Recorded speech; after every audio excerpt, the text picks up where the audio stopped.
The last thing I want to talk about is playing small. I wrote this on my arm. You can't really see it, but I wrote this on my arm of how have I been playing small, just as a reminder. And I started to think about living for other people and what it looks like when you live your life for somebody else and you're not living for you.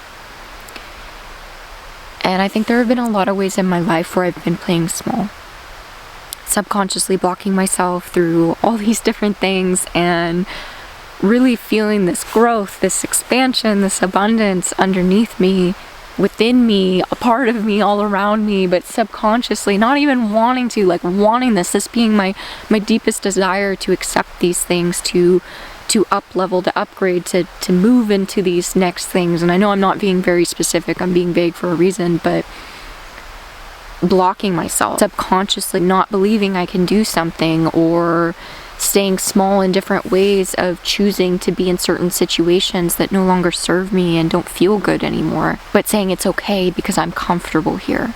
I'm comfortable here. I would rather be small, be in this situation where I don't want to change because I know what to expect every day, rather than holy crap, everything in my life is going to change, or if I take this really big jump, this may lead to things that I don't know what to expect. This may be scary. This may be a next step that is unknown, and 'tis life. But I've been playing small, and man, I am so tired of playing small. It doesn't feel good to hide, not shine in your own life. And I think so many people are afraid to do that, are afraid to rip off the mask that they show to the world. And not that we're all hiding, but I think there's so many things that all of us want to do in this lifetime.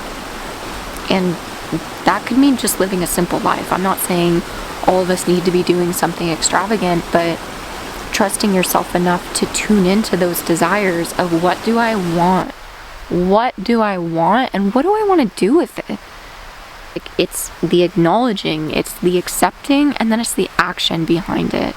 And I love that model so much. I've used it so much throughout my life. It has taken me to so many places to realize I'm in this stage, now I'm in this stage, and now I'm in this stage.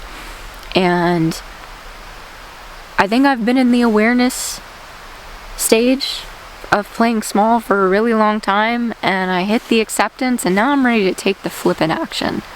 I'm ready to stop being in a bubble and protecting myself in these own walls of insecurity and safety. And I'm just here to say, and I've heard it so many times, so many podcasts, so many other women sharing with me, and coaching circles, and just people in my life talking about allowing myself to step into my true potential. We all have desires and we all want to follow them, and so many of us are afraid to follow them. And gosh, if it's not my mission in this lifetime to help people follow what they are most passionate about, I don't know what is. I think we're all here to do something absolutely incredible and beautiful that means something to us. I think we all have gifts. We all have these innate things inside us that we get to share or not. And I feel like people reach their deathbed with so many regrets of, man, I wish I should have, I could have. Shoot, you can be 80 and choose to turn your entire life around. The amount of times I have gone through an identity crisis and, like a snake, shed so much skin and decided, oh, I'm going to start over again. No, that didn't work. I didn't like that direction. Or this doesn't feel good anymore. We're all allowed to change our minds. And this gets to be my own personal reminder that I don't need to keep putting the skin back on. It's like when you feel like you shed the skin, you feel like you let it go, but then it's so uncomfortable to be in the new that it sometimes feels easier to put that skin back on. Spend time with those people that you don't want to anymore. Do the activities that don't make you feel good anymore. Be in the energy of what you don't want to do, or the mindset, the feeling, whatever it is. We all have our own version of it. And trying to put that skin back on. I've done it so many times. I've shed it and then I've tried to put it back on, and each time it feels sticky, it feels gross, it doesn't feel good to pretend to be someone I'm not. Gosh, if I'm meant to do anything else in this lifetime other than like guide people, it's to be myself. To unapologetically be myself. Like, that is my invitation to you as well. Please be yourself. We all say it like it's so easy, and it's not, but we're all meant to do it. We're all meant to just like beat to our own drum and find our people who accept us and understand us, but first we have to accept ourselves. Letting go of that skin and deciding to be uncomfortable in the new, because even though it feels comfortable to move back into my old life or old habits or patterns or different things, because I know what to expect and I know what it's going to bring me, in the long run there's more discomfort here. There's more discomfort in the decision that is the same, because you wake up every day going, this is not what I want my life to be.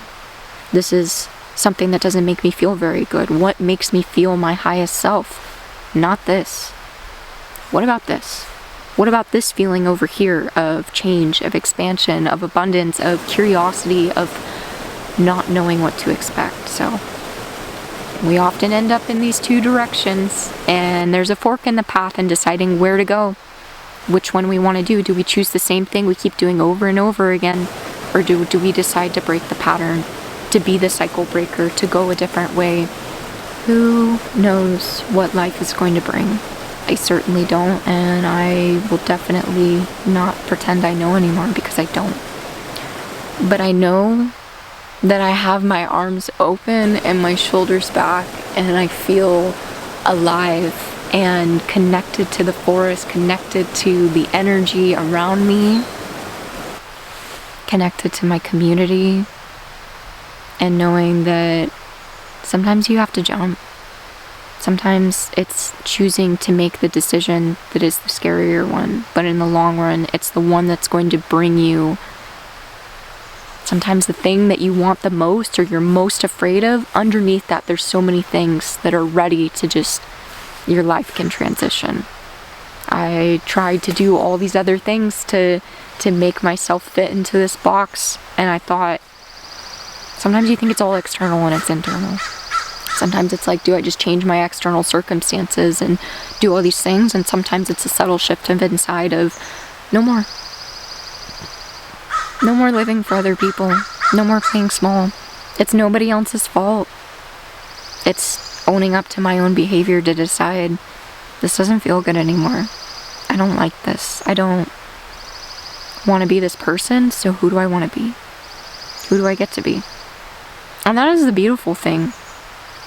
We all get to reinvent ourselves every single day.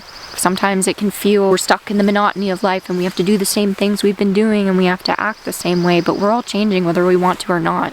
Life continues to move and move and move, and whether we want to be a part of it or not, we are still shifting. We're learning new things every day. Therefore, we are learning new versions of ourselves. Yeah. That's what's been on my mind lately. I hope you're all doing well. I hope you're all tuning into your body. I hope you're listening to the subtle cues of nature, of signs, of whatever's coming towards you. And more than anything, if you don't have the capacity to tune into yourself, tune into your heart, tune into your gut, I hope you're just trying to take a little bit better care of yourself every day and just trying to be a little bit better every day. We're all doing the best we can, and it's such a simple statement, but it's something that gets me through in so many ways. It starts with starting. So I'll leave you with that. Where are you going to start?